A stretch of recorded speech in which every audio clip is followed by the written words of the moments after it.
심우정이가 저도 이제 커리어를 보니까 진짜 고속승진했더라고. 마약 수사, 백혜룡 인천지검. 그 네, 얘기 좀 그때 해봐. 이제 그게 인천지검. 핵심이야. 그때 네. 인천지검장이었죠. 인천지검장이었죠. 강력하게 말을 잘 듣고 할 수 있는 자가 누구냐 이런 걸 봤겠죠. 말을 잘 듣는다. 그래서 그거에 이제 주역이 심우정 씨다. 그러니까 이번에 목숨 걸고 한 거야. 야, 거기에 항거하지 이제 마. 인천지검 심우정지검장에게 이 사건을 잘 덮으면 차기 검찰총장 자리를 약속했다는 겁니다.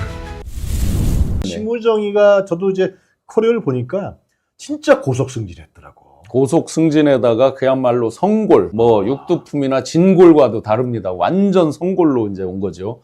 특수부가 아니잖아요. 특수통이 아니잖아요. 인천지검장 하다가. 예, 기획통이란 말이에요, 이 사람이. 그렇지. 참 신기하다. 네, 그런데 윤석열 정권에서의 최고 핵심들은 특수통이잖아요. 맞아요. 특수통이 아닌 사람인데 총장까지 올라갔어요. 차관까지 하다가. 네. 그게 윤석열하고 김건희와 연관이 있기 때문에 그렇게 됐어요. 우선 이제 인맥도를 한번 잘 봐야 되겠죠. 그러시죠. 아버지 심대평은 널리 알려져 있습니다. 옛날 자유선진당 대표도 했고. 그거 잘 알죠. 17대, 18대. 즉 JP가 이제 정계 은퇴를 하면서 이게 맞물리는 시기죠. 그래서 실제로 이해창 전 총재와도 겨루기도 했어요. 잠시 탈당도 하고. 그러면서 이제 2012년에 정계 은퇴를 합니다. 심대평 씨의 지역구가 어디? 바로 충남 공주 부여입니다. 실제로 부여에서 초등학교인가를 나오셨고 뭐 대전중학교를 다니고 뭐 이랬을 거예요. 생각나는 사람이 있네. 공주하니까. 네. 정진석이. 자, 정진석 비서실장, 대통령실 인사 책임자죠. 그 내부 인사 책임자고 전체적인 인사를 할 때도 상당한 중요한 역할을 네. 당연히 현실적으로 하겠죠. 자, 그 인연 떼기가 쉽지 않은 거죠. 실제 그러면 심대평 씨가 정계 은퇴하기 전에 이제 국민중심연합이라는 걸 만들었어요. 그렇습니다. 기억납니다. 일종의 충청권이 해체되면서 그 뒤에 계보를 이어받은 분이 정진석 비서실장이라고 볼 수 있습니다. 그러네. 그래서 현재까지도 공주에서 이제 국회의원을 했었고 지난번에 이제 박수현 의원한테 네, 낙선이 졌지. 되면서 비서실장으로 왔고 일단 부친의 전체 이제 영향력 그 인맥 그 다음에 이제 김주현 지금 민정수석과의 그 관계를 뗄래야 뗄 수가 그걸 없습니다. 어떤 관계예요? 법무부 검찰국장을 할 때 검찰과장을 했어요. 검찰국장의 주요 업무는 법무부 검찰 인사입니다. 자리 배치와 사람 인사의 핵심이 검찰국장입니다. 그렇기 때문에 검찰국장, 검찰과장, 언론에 검색만 해보셔도 뭐라고 나오냐면 피를 나눈 형제보다 더 진한 관계다. 이렇게 많이 나옵니다. 언론에 실제로. 그 정도로 끈끈하게 심우정이랑 김주현 김주현 관계 실제로 지금 검색 딱 해보시면 굉장히 그 기사가 많아요. 그 정도로 아주 끈끈하게 일을 했다. 이렇게 이제 볼 수 있죠. 그런데 민정수석이 어떤 자리입니까? 자, 11월 4일 날 1차 수사보고서를 창원지검이 명태균 씨 거를 작성했죠. 네. 11월 7일 날 뜬금없이 윤석열 내란 우두머리가 긴급 대국민 담화 기자회견을 합니다. 왜 했을까? 그땐 잘 몰랐죠. 그 날짜에 왜 했을까? 우리가 합리적 추정을 해보면 11월 3일 날 창원지검 수사보고서가 작성됐는데 107쪽인데 묘하게 명 김건희, 명 윤석열에 대한 카톡과 텔레그램만 캡처해서 집중적으로 280개를 분석해서 수사보고서를 올린 거예요. 민정수석한테 보고 안 됐겠습니까? 검찰 통해서. 김주현한테. 그러니까 긴급하게 대국민 담화 잡지 않았겠습니까? 하여튼간. 이런 식으로 지대한 영향을 대통령에 대해서 지대한 영향을 미치고 자 김용현 씨가 뜬금없이 오밤중에 자기 발로 검찰로 걸어갔습니다. 아니 그러니까 그 심우정이하고 네. 심우정이가 어떻게 그 높은 데까지 올라가? 아니 그러니까 이런 것들이 다 그게 이제 직결되는 정진석과 얘기들이니까. 누구야 저 민정수석. 민정수석. 네. 예. 다리를 타고 만났겠지. 그렇겠죠. 윤석열과 당연히. 김건희를. 심지어 그날 김용현이 걸어갈 때 뭐라고 했습니까? 김용현이 대통령께 물었더니 민정수석하고 상의해라라고 했다고 그랬잖아요. 그 정도의 관계예요. 실제로 대통령과의 관계가 그런 민정수석 그리고 비서실장과 직결되는 사람이 심우정. 그래가는 형제다 이거야. 그렇죠. 그런 그 이상이다 이거죠. 최근에 이제 제기됐던 것 우리 구독자 여러분이 많이 보셨을 겁니다. 여러 채널에서 얘기를 하고 있는데 마약 수사, 백혜룡 인천지검. 그 네, 얘기 좀 그때 해봐. 이제 그게 인천지검. 핵심이야. 그때 네. 인천지검장이었죠. 인천지검장이었죠. 실제 많은 채널을 통해서 지금 나와 있습니다. 그때 이제 공식적으로 중앙지검 그리고 대검에서 이제 그거를 막아보려고 한 거죠. 뭐냐면 한동훈 씨가 범죄와의 전쟁, 마약과의 전쟁 이걸 딱 선포하고 이원석 총장도 척결해야 된다 막 하고 있었는데 네. 터기게 나왔어요. 근데 이제 그러면 대통령실에서 비상이 걸렸을 거 아니에요. 그렇겠죠. 왜냐하면 지금 요번에 왕무궁 하나 경무관을 단 김찬수 씨가 뭐라고 그랬어요. 백혜룡 경정이 열심히 수사할 때 너희들 용산에서 째려보고 있어. 이런 류의 이제 얘기를 하면서 일종의 수사를 외압을 가한 거죠. 맞아요. 그 사람이 대통령실 갔죠. 그렇죠. 그분은 이제 대통령실 라인이죠, 완전히. 그래 이번에 승진도 했고 정작 열심히 수사를 했던 백혜룡 씨는 지금 지구대. 그때 심우정이가 인천지검장이었다는 그때 거. 이제 왜 심우정시로 가게 됐느냐, 세관이 있잖아요. 하다 보니까 딱 이제 대통령실에서 판단을 했을 때, 이거 누구누구는 우리 라인에서 지금 비껴나 있어. 얘들이 이상하게 나와. 이런 느낌이 있었던 거죠, 그들이. 그러니까 가장 강력하게 말을 잘 듣고 할 수 있는 자가 누구냐, 이런 걸 봤겠죠. 이게 이제 지금 유튜브에서 쭉 문제가 제기되어 있는 내용들입니다. 그러다 보니까 김주현 씨 컨트롤 하에서 가장 강력하게 영향력이 행사가 되고 또 말을 잘 들을 수 있는, 언론에 이렇게 나옵니다.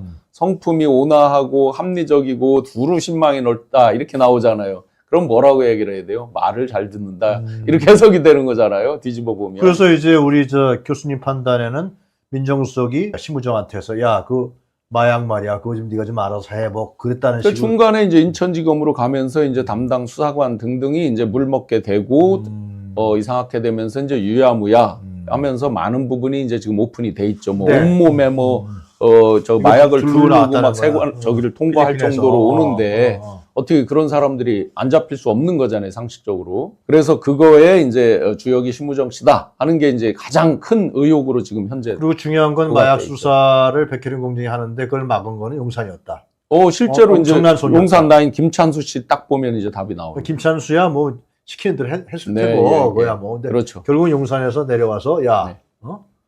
그런 거 아니? 그러면 용산이 마약을 막았다는 자체가 얼마나 이게 황당한 얘기입니까? 누구야? 그렇죠. 누구야가 되는 거죠. 그러니까 자꾸 말레이시아에서 활동을 했던 김건희 동생 뭐 이런 얘기들이 이제 계속 이렇게 유튜브에 제기가 되는 거겠죠. 그때부터 그러면 심우정이가 김건희하고 인연을 맺었나? 그거는 정확히는 모르는데 어쨌든 김건희 오빠 김진우와 휴문고등학교 80일의 동기, 이거는 뭐 널리 알려져 있는 거고요. 그럼 김건희하고도 만났겠네. 그러다 오빠도 보니 생각해서. 지금 보세요. 대통령과의 직접 인연, 그다음에 민정수석과의 직접 인연, 비서실장과의 직접 인연, 김건희 오빠와의 직접 인연. 야, 이게 하나 걸리기도 거의 어려운 건데 금수저를 입에 물은 정도가 아니라 다이아몬드 수저를 입에 문 이런 격으로 정말 특이하게 관련이 있습니다. 그러니까 이번에 목숨 걸고 한 거야. 야, 거기에 함부하지 이제 마. 네, 거기에 만약에 이제 진짜 내란의 밤에 대검 검찰이 관련이 있다라고 한다면 목숨 걸고 막을 수밖에 없는 인과관계가 우리가 능히 추론을 해볼 수 이게 있죠. 겉으로는 합리적이고 온화한 것처럼 하지만 실제로는 완전히 다른 스타일이네. 어디서 그걸 볼 수 있었어요? 예, 추미애 법무장관 시절에 징계 처분할 때 반대했죠. 반대했죠. 그 온화하고 뭐 이래 하던 사람이, 그러니까 결론적으로는 소위 말하는 계보가 있잖아요. 자기네 예, 계보. 예. 검찰이라고 하는 큰 지붕이 있고 근데 이제 그동안의 계보의 주류, 그 중에 굵은 가지는 이제 특수통이 이루었었는데 특이하게 기획통. 왜냐하면 기조실장을 했단 말이에요. 법무부 기조실장. 이거는 이가 완전히 다른 라인. 네, 다른 라인인데 개인 인맥이 너무나 화려한. 그걸로 딱 통해서 들어가. 그러니까 네. 야, 특수부놈들 또 시켰다가 말 안 들을 수도 있어. 힘을 시켜. 그렇게 된 거구나. 그래서 대한민국의 법원, 검찰 이런 권력기관이 한 사람의 어떤 안위를 지키기 위한 도구로 전략하는. 이거는 뭐 우리가 확인된 건 아닙니다만은 심우정의 뭐 동생? 동생이 있죠. 변호사입니다. 40기 변호사입니다. 그러면 대통령실에 있었죠. 행정관까지 민정비서관실에 있었습니다. 그리고 이것도 뭐 조심스러운 얘기입니다만 또 자녀들도 여러 가지 얘기가 나오고. 자녀들은 지금 커뮤니티에 이제 여러 문제 제기가 올라오고 있습니다. 물론 확인되지 않은 사실들이에요. 예. 커뮤니티에 자녀들 실명으로 해서 올라오고 있고, 대표적으로 커뮤니티에, 우리나라 아주 유명한 커뮤니티에 정말 회원 수가 엄청나게 많은 그 커뮤니티에 실명으로 나와 있고 의혹 제기는 두 가지가 올라와 있습니다. 하나는 네. 이제 그 대출 받은 거. 심우정 씨 부인이 이제 108억이 넘는 자산가로 이미 이제 알려져 있죠. 그래요. 그래서 대출 받은 거, 그 다음에 장학금 받은 거. 근데 그 부분에 이제 장학금이나 이런 것들에 대한 사실 여부의 논쟁은 커뮤니티에서도 자기들끼리도 논쟁을 하고는 있습니다. 네. 그런데 어찌됐든 주로 이제 거기서 실망해서 쓰는 글이, 야, 108억씩 있는 사람들이 이런 거를 이렇게 하는구나. 사실 여부를 떠나서 이제 그런 실망감 표현이 많이 있고요. 그 동생에 대한 거는 뭐 일각에서만 의혹 제기지만 이제 그건 좀 심각한 것 같아요. 이 사람이 이제 대통령실 근무를 마치고 이제 한 그룹으로 가요. 한 그룹이 서울시와 관련된 초대형 프로젝트를 합니다. 인허가 프로젝트를 지금도 진행 중이에요. 근데 그게 2012년 말부터 시작된 프로젝트인데 네네. 대략 이제 그 뒤에 합류했다가 인허가에 대한 골격이 어느 정도 가닥이 잡히고 이제 옮겨지기 때문에 예. 오비락처럼 그런 일각에서 의혹 제기를 하는 것 같은데 그건 한참 더 이제 좀 취재가 되거나 또 진행 상황에 따라서 밝혀져야 되는. 흥미로운 사실이네. 대부분 윤석열 똘마니들은 다 특수부 출신들인데 네. 심우정은 특수부 출신이 아니면서 네. 인천지검장 하면서 그때 마약 사건이 있었고 네. 그리고 이제 김지원 민정수석과 피를 나눈 형제 사이 네. 그 정진성은 지 부친과의 관계가 여러 가지 네. 이런 부분으로 해서 쫙 타고 올라간 거네. 네. 거기에 이제 사실은 물론 검찰이 기수를 역주행하기도 하지만 이원석 그 전임 총장이 이제 한 기수 밑에였잖아요. 27기 연수원 네. 기수로 그러니까 4시 기수로 37기. 그런데 심우정 씨가 1년 전이거든요. 기수로 나이를 떠나서 기수 문화니까 그들이. 근데 이제 역주행해서 이원석 씨가 아웃이 되고 네. 이분이 그 다음 순위로 되는 상당히 이제 다 이례적인 것들이 연속이 되고 있는 거죠. 한 명의 제보자의 내용을 공개하겠는데 네. 이 제보자는 당시 사건을 담당했던 검찰 수사관 중에 한 명입니다. 그래요? 예. 그분의 얘기를 들어보겠습니다. 네. 용산에서 난리가 났다고 해요. 한동훈 법무장관에게 이 사건을 덮으라고 한 거죠. 그때 한 장관은 당시 심우정 인천지검장에게 사건을 묻으라고 지시했다고 합니다. 그런데 한 장관이 이 사건을 잘 덮어줄까 못 믿어왔던 김건희 여사가 당시 이원석 검찰총장을 통해 직접 사건을 잘 묻는지 챙기기 시작한 거예요.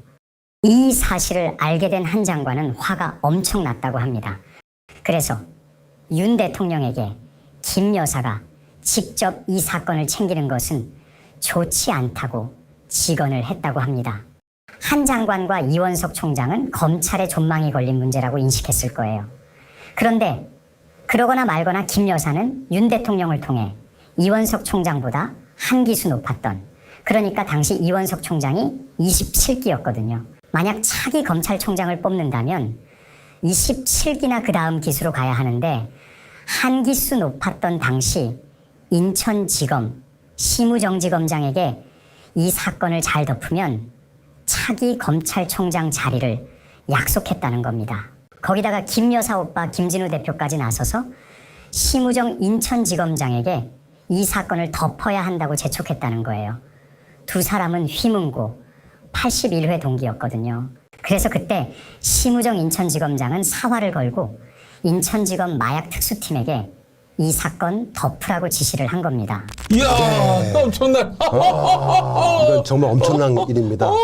현재 이 검찰 수사관은 네. 누군지 밝힐 수가 절대 없고요. 저도 예. 이제 무덤까지 가기로 하고 약속을 하고. 특정되기 어렵습니까? 네, 수사관이기 때문에. 그래도 이 방송 나가고 나면 저 수사관 찾느라고 아주 그렇죠. 네, 그래서 이야, 어쩔 수 없습니다. 그 심우정이가 저 특수통도 아니고 네. 사실 윤석열 그 라인이 다 특수통 아니겠어요? 그쪽도 아닌 그렇죠. 심우정이가 왜 왔나? 혹시 저기 김진우가 휘문고 동기이기 때문에 네. 김진우 빨로 온 건가 봤더니 그 김진우 빨이라고 하기엔 좀 너무 약한 부분이 있었는데 그렇죠. 결국 이 인천세관 마약 사건과 연결이 된 연관이 겁니다. 돼 있었군요. 바로 심우정 씨가 그 당시 인천지검장이었거든요. 아하. 그래서 네. 심우정 인천지검장이 덮으라고 지시를 내리자 인천지검 마약범죄특별수사팀에 김현실 부장검사가 있습니다. 네. 최수영 검사 등은 윗선의 지시를 따를 수밖에 없었을 겁니다. 도망간 공범 3명에 대해서 출국금지 조치하고 네. 검거하여야 했음에도 불구하고 출국금지도 하지 않고 검거하지도 않았던 겁니다. 도망간 자들은 입국 시에 확인된 여권 정보하고요. CCTV를 통해서 바로 특정이 가능했기 때문에 정말 어려운 수사도 아닙니다. 네. 수사를 전혀 하지 않고 조사만 받고 사건을 덮어. 여러분, 지금 정치 불도저가 필요한 건 바로 여러분의 구독과 좋아요입니다. 저 혼자 불도저를 몰고 갈 수는 없습니다. 하지만 여러분과 함께라면 정치판의 허세와 가식을 싹 밀어버릴 수 있죠. 댓글로 여러분의 생각을 남겨주세요. 여러분의 한마디 한마디가 이 불도저의 연료입니다. 그리고 구독과 좋아요, 알림 설정, 이건 그냥 옵션이 아닙니다. 필수입니다. 안 누르면 허세 가득한 정치판이 그대로 굴러갑니다. 여러분이 좋아요와 구독 한번 눌러주시면 저는 더 강력하고 더 시원한 팩폭으로 보답하겠습니다. 시청해 주셔서 정말 감사합니다. 이제 행동으로 보여줄 때입니다. 끝까지 함께 가며 제대로 된 결과를 만들어냅시다.